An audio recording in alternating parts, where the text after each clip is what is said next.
Wow, it's been a minute since we were last together here, but my prayer and my hope is that you're doing well. I pray that God has kept you and yours, and that you are seeing His faithfulness in the land of the living. So I came across something quite interesting.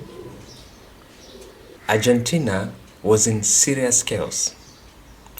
Remember, this was a country that was one of the richest just about maybe 100 years ago. But by 2024, inflation was through the roof. It was over 200 and something percent per year. Per month, we are talking of about 25% inflation. That would mean, just to explain it in layman's terms, you'd go to buy bread today, let's say to be 25 units of whatever currency you're talking about, shillings, pesos, whatever. When you would go to buy bread on Friday, you would not be sure what the price would be. That's what that kind of inflation meant. Bank interest rates were 78%. Some of us are complaining of 15% per annum. They were being charged 78%.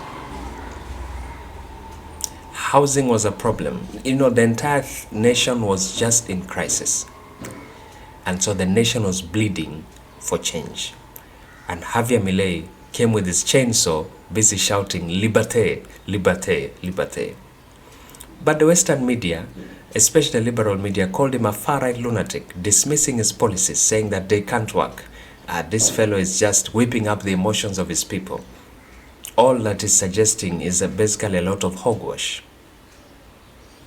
Well, almost 2 years later, where is Argentina today?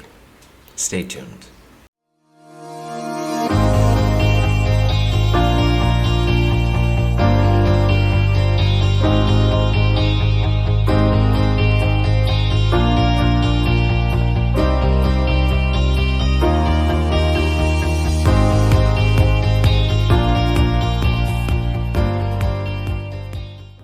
So I gave you the story of where Argentina was. That was just a sneak preview of the crisis in Argentina.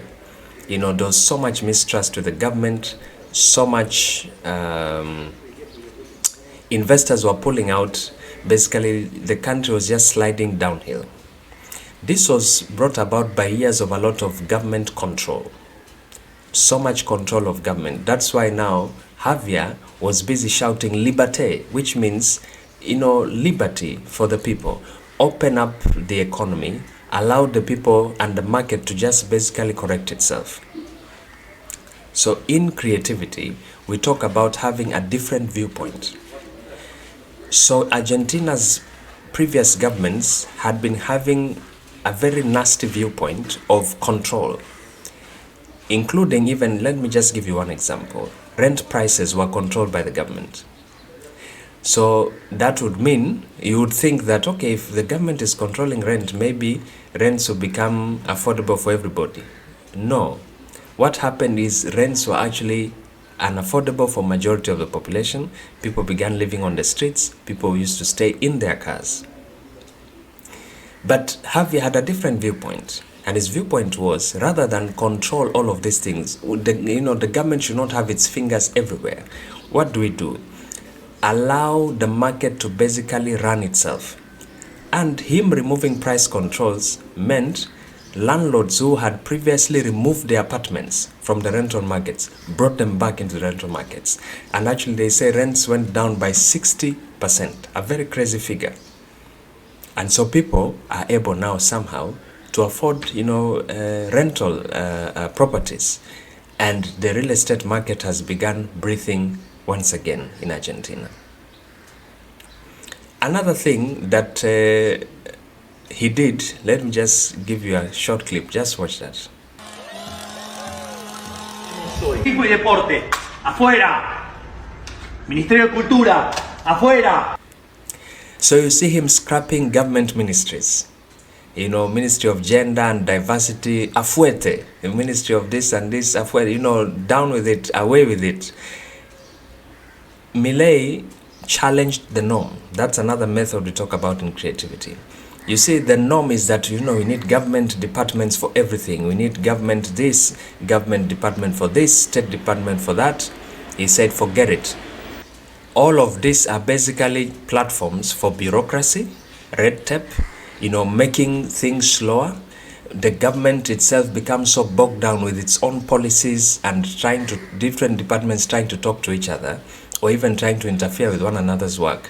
And so the country cannot move forward. The economy cannot move forward. And so he scrapped off so many of those departments and ministries, and he said, we are going to run a lean government.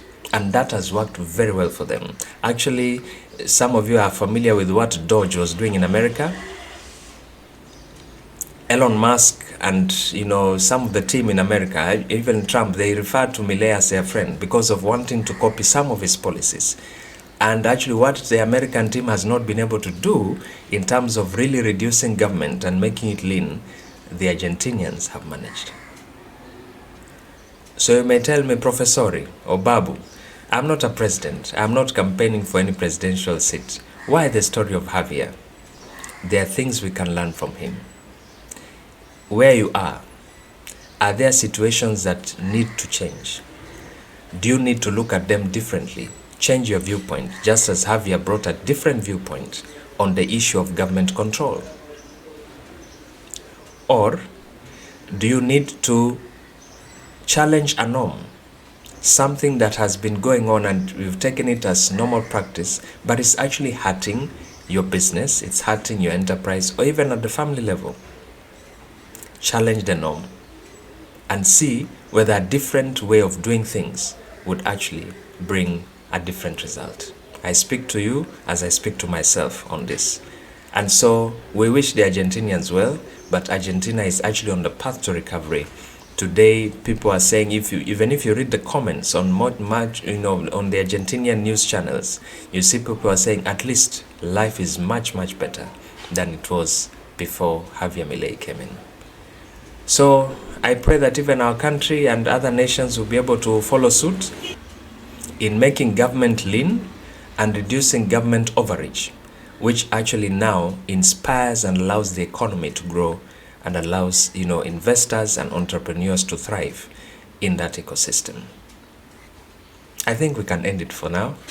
I wish you well. May God bless you. Thank you for watching this video. Share your thoughts below. Share the video with somebody. Comment, subscribe if you have not subscribed, and we'll see you in the next one, God willing. Shalom Aleichem.